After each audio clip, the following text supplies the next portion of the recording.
I never thought I'd be in a situation where I'd need to ask strangers on the internet for advice, but here I am. I'm a 34-year-old woman married to my husband, 36M, for 10 years. We have 2 beautiful children aged 8 and 6. Our life seemed perfect until a few days ago when my world came crashing down. Last week, I decided to take a short girls' trip with my friends. It was just for 2 days, something I rarely do because I'm always busy with my restaurant and family. I left my husband in charge of the kids and my business, trusting him completely. I own and operate a successful Italian restaurant that I've built from scratch over the past 5 years. It's not just a business to me. It's my passion, my dream come true. When I returned home yesterday, I was excited to see my family and get back to work. But as soon as I walked through the door, I sensed something was wrong. My husband had this guilty look on his face, and the kids seemed upset and confused. I asked what was going on, and that's when he dropped the bombshell. He told me that while I was gone, he had transferred ownership of my restaurant to his sister. His sister is 39, a single mom who's been unemployed for a while. According to my husband, she needed it more than we did. I stood there, trying to process what he was saying, feeling like I was in some kind of twisted nightmare. I asked him how he could possibly think he had the right to give away my business. He stammered through an explanation about it being a family decision and how his sister was struggling financially. I was livid. This wasn't just some object he could give away. It was my livelihood, my passion, something I had poured my heart and soul into for years. When I demanded to know how he had managed to do this legally, he admitted that he had forged my signature on some documents. I felt like I had been punched in the gut. Not only had he given away my business, but he had committed fraud to do it. The betrayal cut deep, leaving me feeling hollow and lost. I immediately called my sister-in-law. When she answered, she had the audacity to thank me for my generosity. I was shocked. I told her that I had no idea about this arrangement and that the business was not hers to take. She got defensive, saying her brother had assured her it was all above board and that I had agreed to it. I hung up, my hands shaking with anger and disbelief. I confronted my husband again. He tried to justify his actions, saying that his sister was struggling as a single mom and that we were financially stable enough to share the wealth. I couldn't believe what I was hearing. This was my business, not some charity to be handed out on a whim. I had worked tirelessly for years to make it successful, often sacrificing time with my family to ensure its growth. Our argument escalated, with the kids watching wide-eyed and confused. I tried to keep my voice down for their sake, but I was shaking with anger. I told my husband that what he had done was unforgivable. He had betrayed my trust in the worst possible way, going behind my back to give away something that was solely mine. I called my lawyer right then and there, explaining the situation through tears of frustration. He advised me that we would need to take immediate legal action to try and reverse what had been done. I also called the restaurant and spoke to my manager, telling her not to let my sister-in-law take over anything until we sorted this out legally.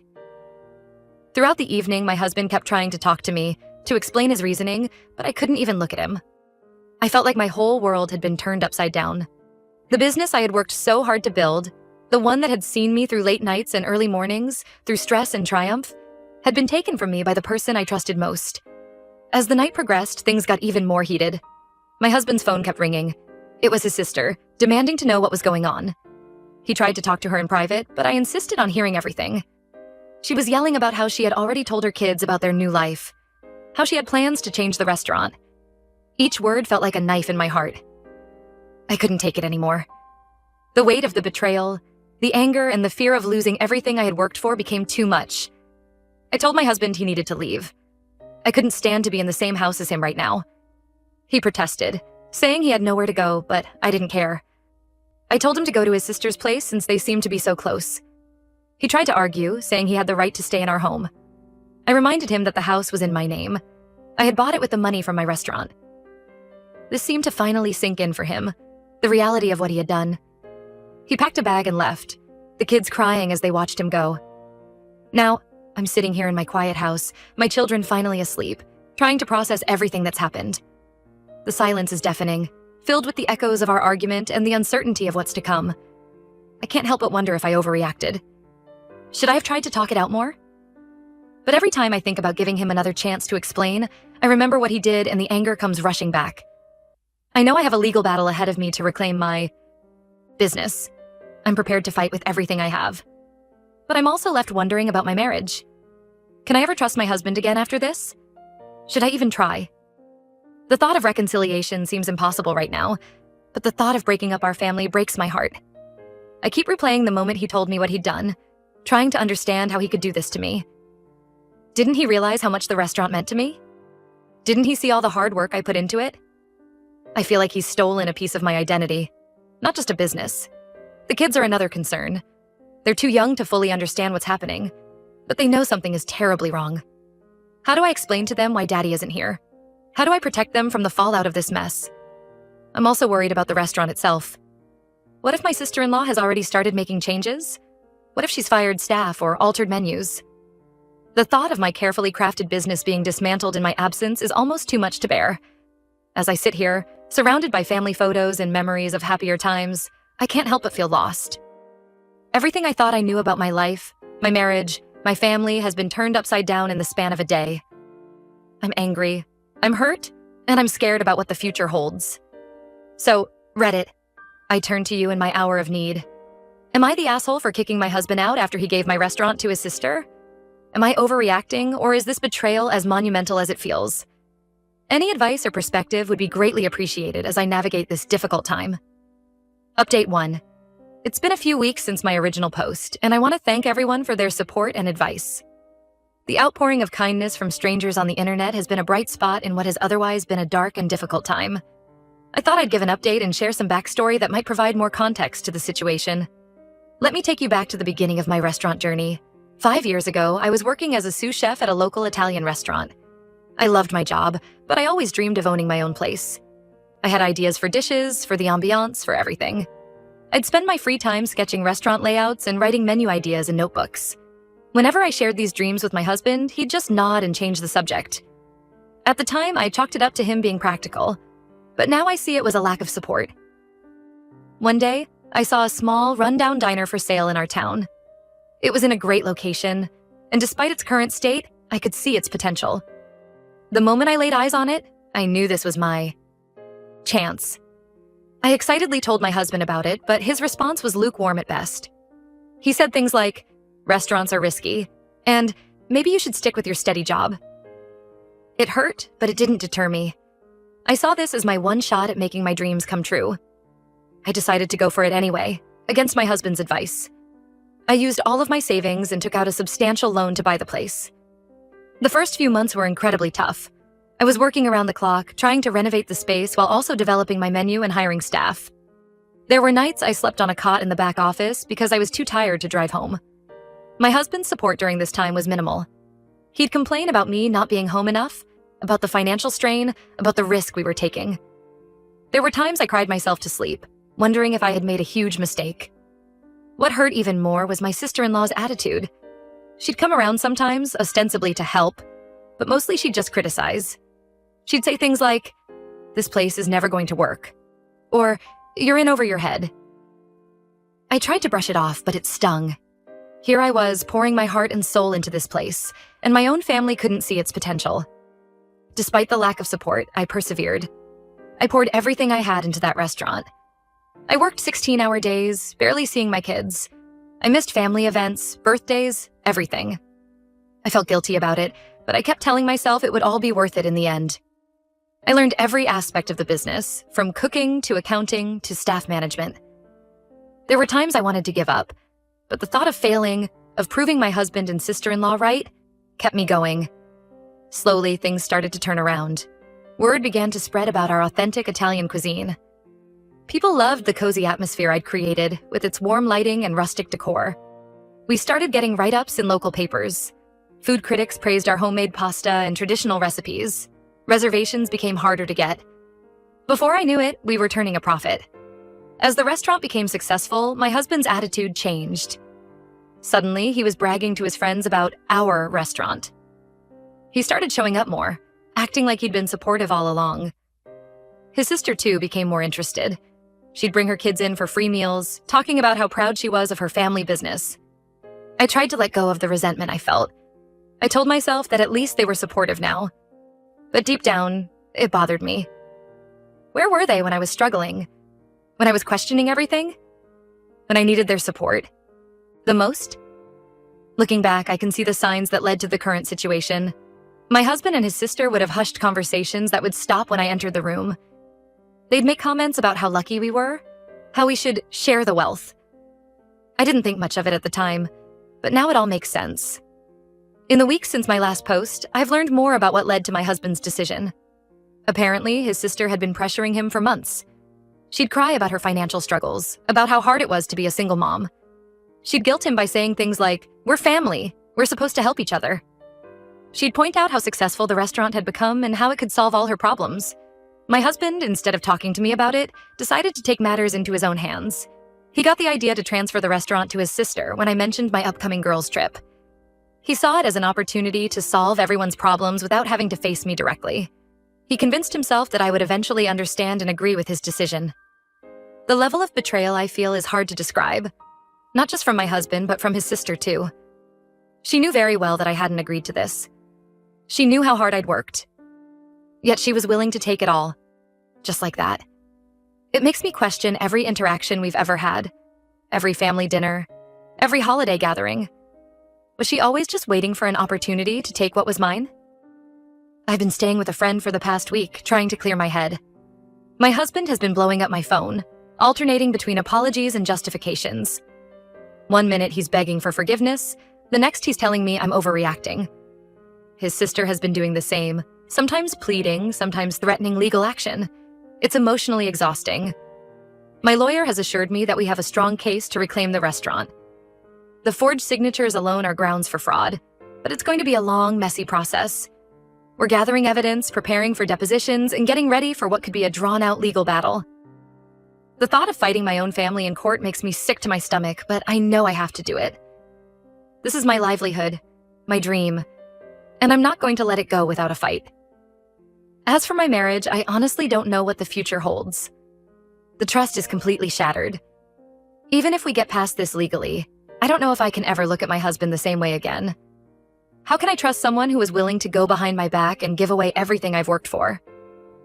We've started marriage counseling, but it feels like too little, too late. I'm trying to stay strong for my kids. They don't fully understand what's happening, but they know something is wrong. They miss their dad, and it breaks my heart to see them confused and upset. I'm doing my best to shield them from the worst of it, but I know this situation is affecting them. The restaurant itself is in a state of limbo. I've managed to put a temporary halt on any changes my sister-in-law was planning to make, but the staff is unsettled. I'm doing my best to reassure them, to keep things running smoothly despite the chaos in my personal life. It's hard to be the leader they need when I'm feeling so broken myself. There are moments when I feel strong, ready to fight for what's mine. Other times I feel completely overwhelmed, wondering how my life turned upside down so quickly. But I'm trying to take it one day at a time, focusing on what I can control. Thank you again for all your support. It means more than you know to have people in my corner, even if they're strangers on the internet. I'll update again when there are new developments. For now, I'm trying to stay focused on the legal battle ahead and on being there for my children during this difficult time. Update 2. It's been several months since my last update, and I wanted to wait until things were more settled before posting again. So much has happened, and I'm still processing it all, but I feel like I'm finally coming out on the other side of this nightmare. First, the good news. After a long and stressful legal battle, I've won back ownership of my restaurant. The court ruled in my favor, citing the fraudulent actions taken by my husband and sister-in-law. It was a grueling process, with countless depositions, mountains of paperwork, and numerous court appearances. There were times when I felt like giving up, when the stress seemed too much to bear. But the thought of losing everything I'd worked for kept me going. During the trial, some shocking details came to light. It turned out that my sister-in-law had been planning this for months. She had convinced my husband that I was neglecting the family because of the restaurant, and that she could run it better while allowing me to focus on being a mom. She had even drafted a business plan for how she would change the restaurant, turning my authentic Italian eatery into a fast food pizza joint. The thought of my carefully crafted menu and atmosphere being destroyed like that still makes me sick. The judge was particularly unimpressed by the forged documents and the deliberate timing of the transfer while I was away. In the end, not only was the ownership returned to me, but my sister-in-law was ordered to pay damages for the disruption to the business. It felt like vindication after months of stress and uncertainty. Reclaiming the restaurant was a bittersweet victory.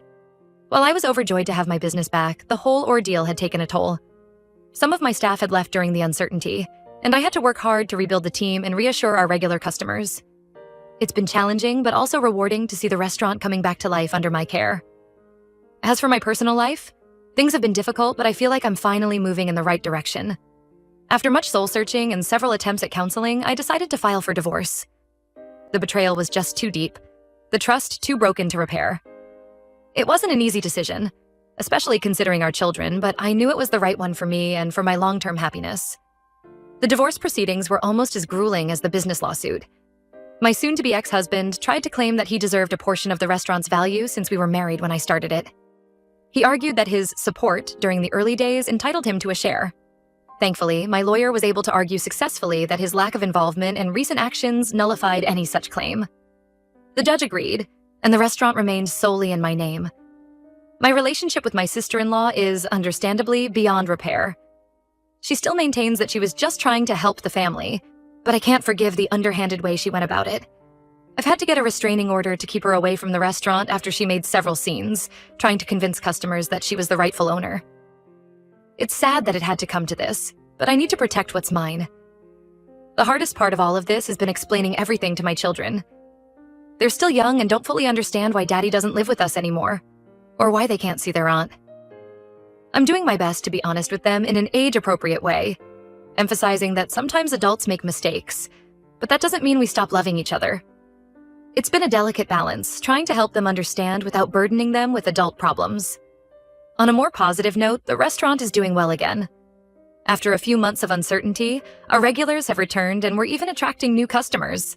I've introduced some new dishes to the menu, including a few that I developed during the stressful months of the legal battle. Stress cooking is real, folks. It's been therapeutic to pour my energy back into the kitchen, to create and innovate again. I've also taken steps to legally protect the business from any future attempts at takeover. My lawyer helped me set up a trust and ironclad contracts for any future business partners or managers. It's sad that I have to think this way now, but I'm determined to never let anyone take advantage of me or my business again. Looking back, I can see how this whole situation has made me stronger. I've learned valuable lessons about trust, about standing up for myself, and about the importance of legal protection for small business owners. While I wouldn't wish this experience on anyone, I'm proud of how I've come through it. I've also learned the importance of building a support network outside of family. My staff, my regular customers, and even some of the other local business owners have been incredibly supportive throughout this ordeal. Their encouragement and understanding have meant the world to me. To everyone who offered support and advice throughout this ordeal, thank you. Your words helped me more than you know during some of my darkest moments. There were days when your comments were the only thing that kept me going, reminding me that I wasn't crazy for feeling betrayed and that I deserved better. As for what's next, I'm focusing on being the best mom I can be, running my restaurant and learning to trust again, in that order. It's a new chapter in my life, and while it's not what I expected, I'm cautiously optimistic about the future. I'm rediscovering parts of myself that I had neglected during my marriage, and it's exciting to think about the possibilities ahead. I'm also considering ways to use my experience to help other small business owners, particularly women, protect themselves and their dreams. Maybe someday I'll write a book or start a support group. For now, though, I'm taking things one day at a time. The road ahead isn't going to be easy. I know there will be challenges as I navigate single parenthood and continue to rebuild my business. But for the first time in months, I feel like I can breathe again. I'm no longer living in fear of what my husband or sister-in-law might do next. I'm in control of my life and my business, and that feels incredibly empowering. So, to anyone out there facing a similar situation, whether it's betrayal from a loved one or a fight for your business, know that there's hope. It might be a long, hard battle, but you're stronger than you know. Trust your instincts, seek help when you need it, and never give up on your dreams. Thank you again, Reddit, for being there during one of the toughest periods of my life. Your support has meant more than you could ever know.